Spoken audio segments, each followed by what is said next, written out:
Sky Squad, we are back in the building and we got to talk about this Nene Leakes lawsuit with Andy Cohen, Bravo, the producers of The Real Housewives of Atlanta, as well as NBC Universal. Okay, because it just, I told you guys this was going to unravel. And we're peeling back the layers like it's an onion. You know what I'm saying? Or a Funyun if you like me, because you know I love me some Funyuns, but that's another story for a different day. Y'all know what? Let's go on ahead and get right into it. If you haven't subscribed, go ahead and hit that subscribe button. Text me so I can send you a text and notification every time a new video drops, because the news is really popping lately. So you guys to be on the list to get that notification in the proper way. Okay. So I want to go ahead and talk about Nene Leakes and Andy Cohen and what exactly is going on with this case right now. So the latest from Radar Online is that Nene Leakes is accusing Andy Cohen of sabotaging negotiations for her own radio show. Man, listen. Allegedly, okay, let's put the banner up. Allegedly, they are just not trying to let Nene Leakes be great. They are not trying to let Nene Leakes be great, allegedly. All right, we got to say allegedly because, y'all know how it is, okay? So this is all coming from the same 74-page document, which I would expect more information to come out of. And they start off by saying that Nene Leakes believes that Andy Cohen, and they named them specifically, and NBC went out of their way to blackball her in the industry after she spoke out about the alleged problematic behavior on the set of The Real Housewives of Atlanta. Okay. We talked about the stuff that happened with Kim and, how the producers often allegedly ignored the things that Kim allegedly did and allegedly told Nene Leakes to stop speaking about the matter publicly. Okay. We talked about how, Kim never suffered any consequences and was instead given her own show. Now, in other details in this 74-page lawsuit, they are really laying out some alleged retaliation that she faced. Okay. They say that Nene was denied the right to do other work other than filming for Real Housewives of Atlanta, while other housewives who had not spoke out against problematic treatment were permitted the right to do other work. So basically, what they're saying, what they are alleging is this: anybody that did not speak negatively, to the network bosses or in public or whatever, was not punished in the same way that Nene Leakes was allegedly punished. That's basically what I'm gathering here. Okay. The suit alleges that in November 2018, Nene said that Bravo denied her the right to appear at the Soul Train Awards, claiming an alleged conflict with the Real Housewives of Atlanta season opener. Okay. So then she was adamant that there was no conflict as the shows aired a week apart. Now, it's going to be interesting because now Kandi is being brought into the mix. So we thought it was just going to be Kim, okay? But now Kandi is being brought into the mix.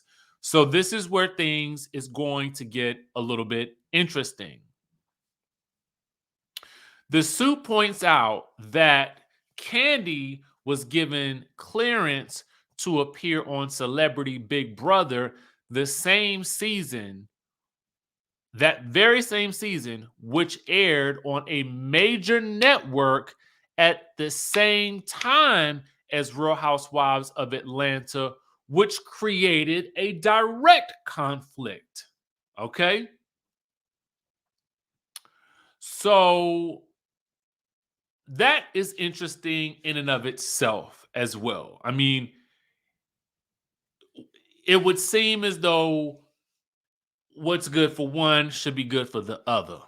Now, Again, we don't know all sides to the story. We only know what we're seeing right here in the details of the lawsuit. And again, as I told you guys, I expect more and more information to come out of this as the weeks and months go by. Okay. Well, probably I would say for the next couple of weeks because it really depends on how NBC Universal and Bravo and Andy Cohen and the production companies choose to respond to any of this, if they even do so publicly, which they likely will not. Okay. It's very likely that this could all disappear into the ether and we never hear about a resolution be due to some sort of settlement because we do know that Nene is seeking unspecified damages. So it may just be cheaper to pay her and get her and move her on along, okay? But the suit goes on to say that after season 11 came to an end, the retaliatory, discriminatory, and harassing treatment of Nene Leakes continued. Okay. It is said that she was not offered a contract for season 12 until after the season had already begun filming a substantial number of episodes. And we remember what that was. Okay. We remember that particular season for season 12. We remember how things went down. Was that the same season as Snakegate with Giovanna and then Nene coming in again halfway through the season? Was that the Snakegate season? I cannot recall. Anyway, the suit goes on to say, well, her lawyer wrote, this was not typical and it was retaliatory. So she was also again offered a lowered number of guaranteed episodes than she should have been offered. Okay. Nene then goes on to accuse Andy Cohen and NBC Bravo of committing to blacklist and sabotage her attempts to secure work beyond the Real Housewives of Atlanta, which we have been hearing her sort of cryptically speak about, but not really, we didn't really get the intel that we're getting now. Okay. Now, the specific matter in question is where she was in talks to start a new show on Sirius XM radio. And she said that they interfered with and allegedly sabotaged this effort. So if Nene was supposedly getting a deal with Sirius XM, that would have been a real good look for Nene. I mean, isn't Radio Andy on Sirius as well? And he has, I think, several other shows under his brand. So that would have been huge. But again, these are all allegations. So they would have to still be kind of proven in court. Nene alleges that Andy told execs about her behind closed doors. Okay. Now, the suit goes on to state that Andy Cohen has admitted that he told SiriusXM that Mrs. Leakes would demand a lot of money for any role on a radio show, which was an allegedly obvious effort to prevent her from getting such a deal. I added the allegedlys in there. All right. Then it goes on to say Bravo and producers apparently lost all interest in developing her own show. Okay. Which they said, which Nene is saying was odd because they were all over the idea before she started complaining about the alleged problematic behavior at work.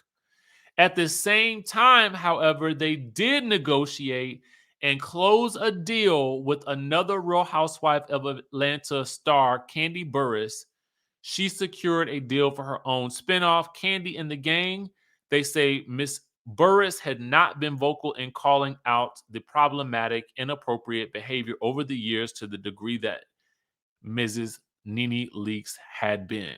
So they are basically trying to make the inference here that since Kandi had not been complaining, she ended up getting the show and Nene Leakes did not get the show. So it would appear as though back in 2020, when Nene Leakes was making those comments about people keep getting show after show after show, it now feels to me as though the question has been really answered because people were suspecting that maybe it was Kim Zolciak or Lisa Vanderpump or Kandi. It seems to me now that back then it was all pointed towards Kandi Burruss getting her new spinoff.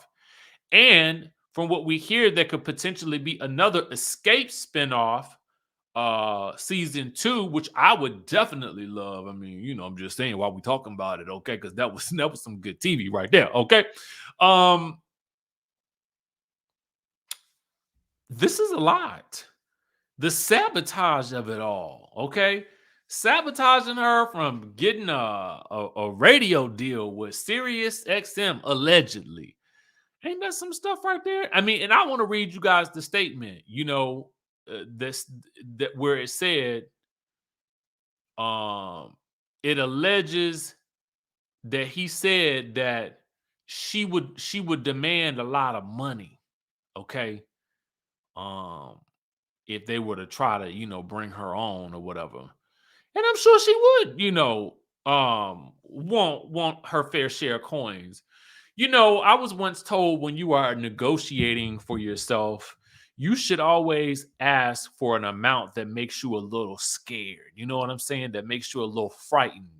Because I mean, and it's usually about asking for what you're worth, right?